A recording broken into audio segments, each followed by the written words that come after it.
Hi friends, welcome to Pavan's stories. ఒక్క దోస్తు ఉండాలి, ఓపికగా వినేవాడు, ఎంతో ఓర్పుగా నేర్పుగా మాట్లాడగలిగేవాడు, కంటి చూపుతోనే నిన్ను మొత్తం చదివేయగలిగేవాడు, కాస్తైనా సహాయం మాటలతోనో చేతలతోనో చేయగలిగేవాడు. అలాంటి ఒక్క దోస్తైనా మనకు ఉండాలి.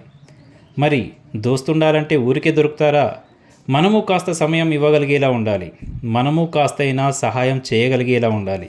అందుకే అప్పుడప్పుడు దగ్గర దోస్తులతో కలిసి ఉండండి, మాట్లాడుతూ ఉండండి.